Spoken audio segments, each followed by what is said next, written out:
Okay, we'll skip the winter is coming jokes and cut right to the chase, because we know what brought you here. The 8th and final season of Game of Thrones premieres this Sunday, and you have yet to finish that 7-season revenge you definitely meant to start several months ago. We understand, you've had a lot going on and suffering through the pain of Ned Stark's death, the Red Wedding and Hold the Door. One More Time just seemed like too daunting a task to take on this close to the end.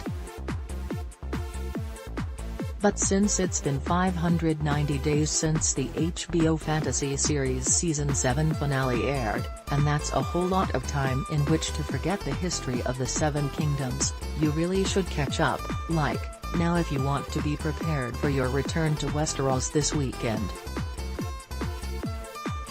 Lucky for you, the wrap made it through many GOT refresher viewing sessions, and now that our rewatch is ended, we can remind you where Daenerys, Jon Snow, Cersei, Sansa, Tyrion, the Night King and 28 other key characters left off, both location-wise and plot-wise, ahead of the Season 8 premiere.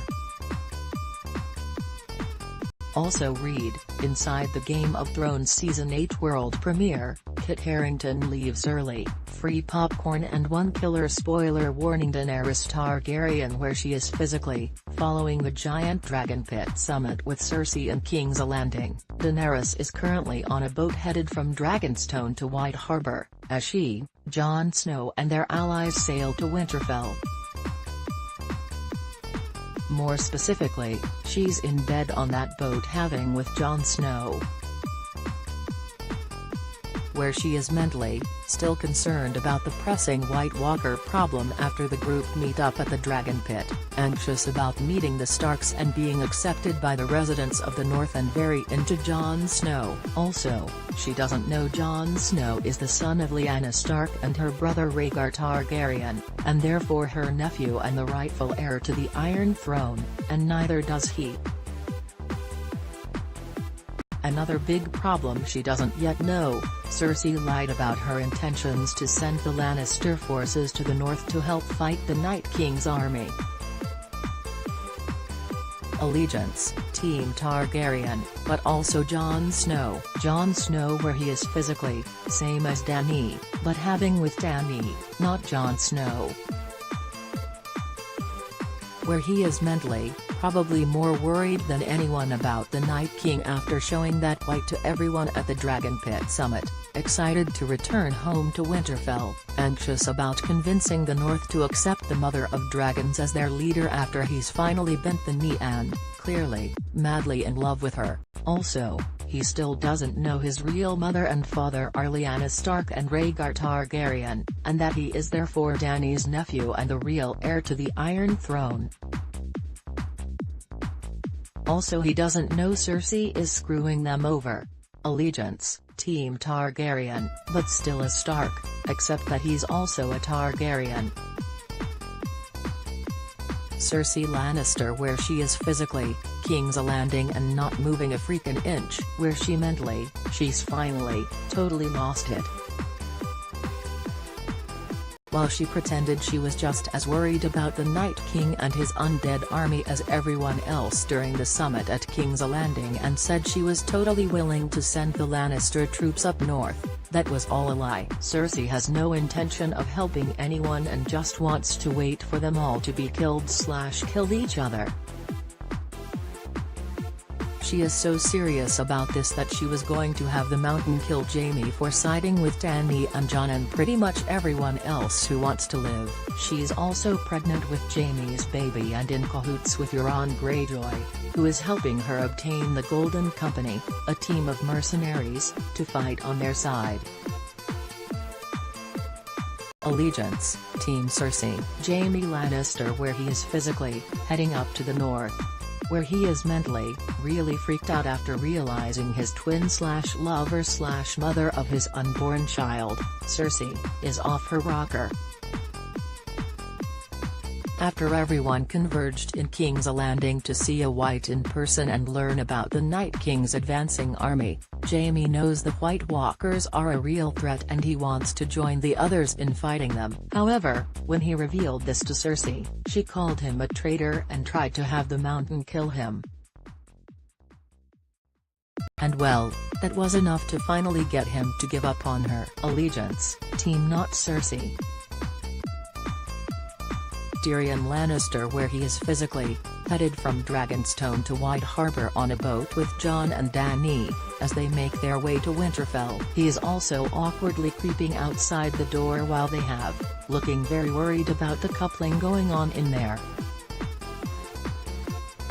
Where he is mentally trying to keep everyone alive amid the impending threat of the Night King and his undead army. Tyrion is usually the voice of reason and is prepared to talk everyone's ear off about how great a Queen Dany will be once they get up to the north. However, he does seem to be a little bit preoccupied now that he knows Dany and Jon are hooking up. And it's been heavily hinted at for a while now that he himself is in like, if not love, with the breaker of chains, allegiance, Team Targaryen.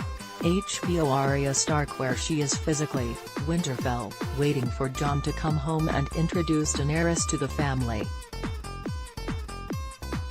Where she is mentally, a cold-blooded assassin who is readjusting to family life and actually getting along with her big sister, Sansa, for once, after killing Littlefinger for her during the Season 7 finale. Also, she's still waiting to check a few more names off her hit list. Allegiance, Team Stark.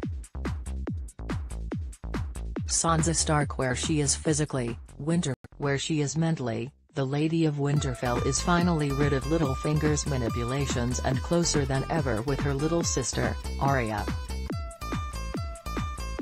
But she's also probably not thrilled to be welcoming a new queen to the Stark's ancestral home, since she's running the place right now. Allegiance, Team Stark, through and through.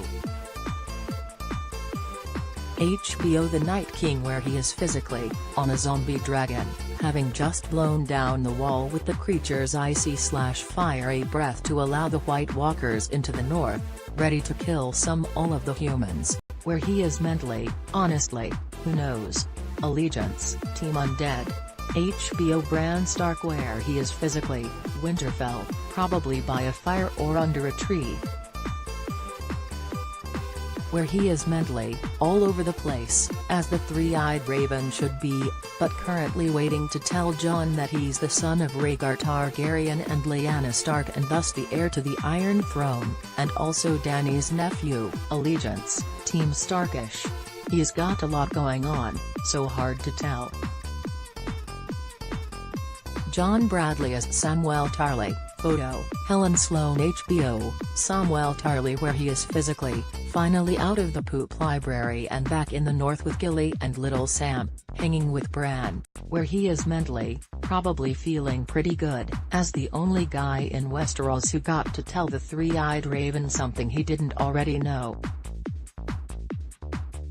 Bran learned in a vision back in Season 6 that Jon Snow was half Targaryen, half Stark, but it was Sam's girl Gilly who read in an old man's diary that Jon's parents, Prince Rhaegar Targaryen and Lyanna Stark, were secretly married and Ned Stark's bastard isn't actually his bastard, but the rightful heir to the Iron Throne. Allegiance, Jon Snow's BFF. Davos Seaworth, where he is physically, heading back to Winterfell with Jon and Dany's crew. Where he is mentally, backing Jon in everything he does, but on board with the Mother of Dragons taking the lead as long as they all live through the White Walker invasion. Allegiance, Team Stark/Targaryen. HBO Jorah Mormont, where he is physically, on a boat heading to White Harbor on his way to Winterfell with the Dany and Jon squad. Where he is mentally, finally happy to be back in Daenerys' good graces, but not thrilled about this Jon Snow guy who has gotten so close to her. Allegiance, Team Khaleesi. HBO Missandei and Grey Worm, where they are physically, at Dany's side, as always.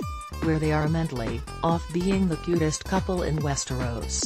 Allegiance, Team Dany.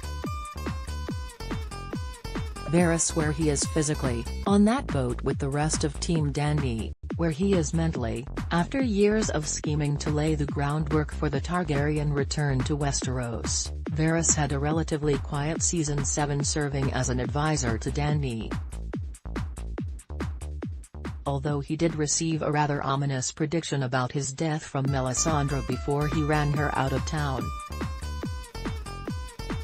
Allegiance, Team whatever's best for the realm, which for now, at least, means Team Dany. Melisandre where she is physically, Essos, after being banished by Jon for sacrificing Stannis Baratheon's daughter, Shireen, in a misguided attempt to get the Lord of Light to save her king's army. That didn't work, by the way. But before she left, she told Daenerys she thinks she's the prince/princess that was promised to rule Westeros. Where she is mentally, she told Varys that it was her destiny to die in Westeros, so our Red Priestess-in-waiting is clearly playing the long game. She's probably already plotting whatever spooky stuff she's gonna get up to when she makes her return in service of the Lord of the Light. Allegiance, Team Prince that was promised, HBO Brienne of Tarth where she is physically, on her way back to Winterfell from King's Landing with Podrick after attending the What Are We Gonna Do About the Night King? Summit on Sansa's behalf. Where she is mentally, doing whatever it takes to fulfill her long-ago promise to Catelyn Stark that she would keep her two daughters safe. Allegiance, Team Sansa and Arya Stark, Podrick Payne where he is physically, presumably heading back to Winterfell with Brienne. Where he is mentally, riding high after reuniting with his former lord, Tyrion, and getting to escape the chatter at the Dragon Pit to go drink with Bronn. Allegiance, Team Brienne and, therefore, Team Sansa and Arya. Theon Greyjoy where he is physically, going to rescue Yara. Where he is mentally, Theon has finally accepted his place as both a Stark and a Greyjoy, thanks to the encouragement of his one-time brother figure Jon Snow. Newly emboldened. Allegiance, Team Yara. HBO Euron Greyjoy where he is physically, sailing to Essos to get some boys.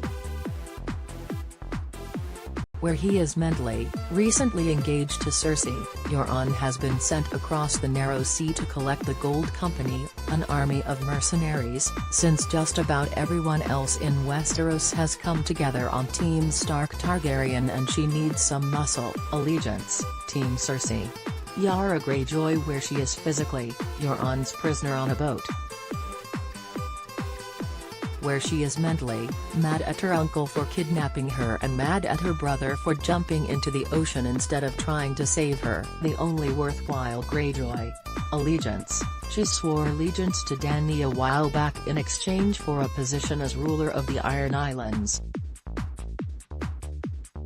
But for the time being, Team Get Me Off This Boat. HBO Gendry where he is physically, in the north somewhere. Where he is mentally, tired from all that running.